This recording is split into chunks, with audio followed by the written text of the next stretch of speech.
Good morning, I'm Larry Lafferty. I'm with VehicleDNA. I want to talk to you a little bit about oil testing and some neat things we're able to do in just a few minutes to help you understand the condition of your engine, gearbox, or transmission. So the basic idea behind VehicleDNA is that it's like a blood test for your car. So you go to the doctor takes some blood, he does an analysis of that blood, and then he knows whether you're healthy or sick or what kind of problems you may have. And so the similar idea applies to VehicleDNA. What we do is we take a small sample of oil, small bottle like this, less than an ounce. We extract that from the engine, and then what we're able to do is to do a diagnosis of potential problems in your automobile or truck based on the contaminants that we see in the oil. So this is actually a very old process. This has been done since the late 1940s when the railroad industry invented the process. They were interested in understanding the condition of their locomotives, and so they learned that with a little bit of analysis and a little bit of chemistry, they could figure out what was going on inside engines. So oil analysis has been done since then in the military, in industrial settings, in trucking settings, in mining, whole variety of places. Now, one of the problems with oil analysis is that you have to send a sample out to a lab. So if we kind of flash forward from the 1940s to the Gulf Wars, one of the problems that the military had is that they were having to send samples to off-site labs. So they'd have to load all these samples into a vehicle or into a helicopter and transport things. That, of course, is a tough proposition in a war zone. And so the military basically said, can you invent something that would allow us to test oil in the field? And they went to a company called Spectro Scientific, which is based in Boston, and Spectro invented a new device for doing that. This is their suitcase laboratory. It's called the Q5800, and essentially what this device does is it bundles in one small box all the tests that a laboratory would do when evaluating oil. So what happens is that this is ruggedized. A soldier can put it in the back of the truck, take it to wherever he needs to, and basically test vehicles right out in the field. Now, about the same time that this hardware was created, my company was writing some software to do analysis. So if you're familiar with testing equipment, what ends up happening is that these devices produce numbers. So what do those numbers mean? So I was involved in writing some software that interprets the meaning of the numbers. We worked with a gentleman named Jack Poley who started doing oil analysis when he was 18, quite a number of years ago. So Jack Poley is what is known as a tribologist. He's a specialist in lubrication.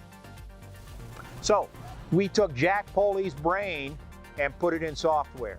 And then we integrated our software with Spectro's hardware, and we have a system now which allows us to do testing in about 10 minutes.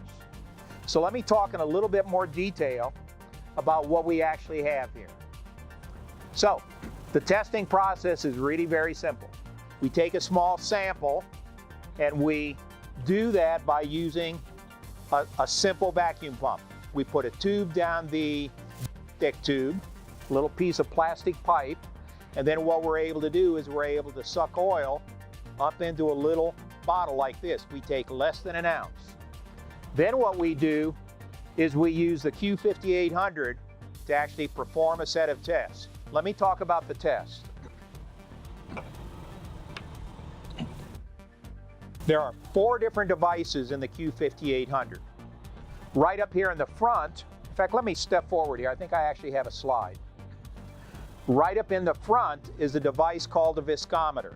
So that viscometer allows us to test basically the weight of the oil, whether it's 40 weight, 30 weight, 20 weight, or whatever. So viscosity is a key measure of the ability of an oil to lubricate a device. So viscosity is very important. The second device that we have is an infrared spectrometer. That device allows us to detect contaminants that are dissolved in the oil. So an example of that would be water or glycol from antifreeze. We can also see additive levels. We can see soot if we're testing a diesel engine, and we can measure the oxidation of the oil. So as oil gets old and worn out, it oxidizes. So essentially what the IR spectrometer allows us to do is to measure all of those parameters. The next thing that we do is we do a particle test. So I want to show you a couple of things here real quickly. What I'm holding in my hand right now is a 3 milliliter syringe. In this hand, I'm holding what appears to be a slide for a microscope. But if you were to look real closely on this filtergram, you'd notice that there's a small dot in the middle, and that dot in the middle has 30,000 pores or holes that are greater than 4 microns in size. So you can think of this filtergram as kind of like a coffee filter on steroids. So what we do with the filtergram is, first of all, we fill this syringe with oil.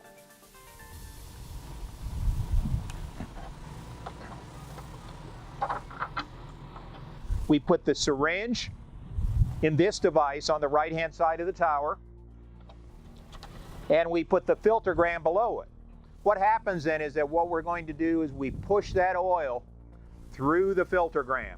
And as we push oil through the filtergram, we capture contaminants that haven't dissolved. So examples of those contaminants would be things like iron, or lead, or aluminum, or copper, or silicon, which is an indicator of dirt. So essentially what we're doing in this process is we are capturing things that are representative of unusual wear. So if your engine is wearing abnormally, we'll see it because those contaminants are going to be per gram. After that process, we'll have a filtergram which is dirty, and we'll have a lot of captured particles on the filtergram. So now we want to know, what are those things? What are those contaminants? So on this side of the tower, the left-hand side, we have an X-ray spectrometer.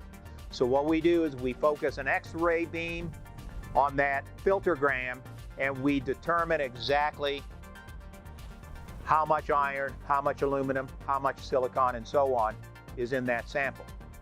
And then what we end up with are a set of numbers. We pass those numbers over to some software. What we do with VehicleDNA is to try to produce a very consumer and user-friendly report. So we try to tell you, first of all, is there anything wrong with your vehicle? And we provide the data in that report in case you're curious about the numbers. We also make recommendations about what you should do with your oil filter and oil changes, and we provide mechanical advisories. Now, I'll step through real quickly just a couple of sample reports. This is a sample report on a Volkswagen diesel engine. No problems. The owner of this vehicle, Norm, my master technician, takes exquisite care of his vehicles. He changes the oil regularly, and that vehicle is in just excellent shape. Now, the next vehicle, you can tell right away there's a lot of red. And it turns out that this test comes from a military vehicle. This is a gearbox in a military vehicle. We did about a 5-month field trial with some units in North Carolina. So in this particular case, if you were to look carefully at the report, you'd see that the particle count is very high, meaning there's a lot of dirt in the system. And in addition, the iron is very high. So most likely what's happened in this particular gearbox is that a seal is broken. And soldiers, of course, drive these vehicles in really tough situations. And so that seal needs to be addressed or the vehicle is going to suffer. And finally, one more report. This is a report that we took from a used car at a dealership over in Woodstock. So in this particular case, we have an engine that is really in very bad shape. It has high values of iron, it has high values of lead, it has a high value for silicon. So this is an engine which is more or less on its last legs. So, what do we do with that information? Well, I think it's useful for consumers It's also useful if you have a classic car because it will allow you to understand what's going on in your vehicle without having to tear it apart. Now, we think there's a value in the general market because we can help buyers and sellers of vehicles understand what they have. What we're doing with VehicleDNA is addressing a number of markets that aren't served now by oil analysis. So we're targeting initially used car dealers. At the point in time when a used car dealer takes a car in on trade, he has to decide whether to keep that vehicle and fix it up and sell it, or whether to auction the vehicle. So we can help him make that decision. If a car tests green, then what we do is we provide a $1,000 that is backed by Lloyd's. In addition, this device is designed for use with a lot of different types of equipment. So we can test boats, we can test agricultural equipment, we can test backup generators, we can test equipment in industrial settings like engines or motors or gears or powertrains. So there's a lot that we can do with this particular device, and we can do it on site and very easily.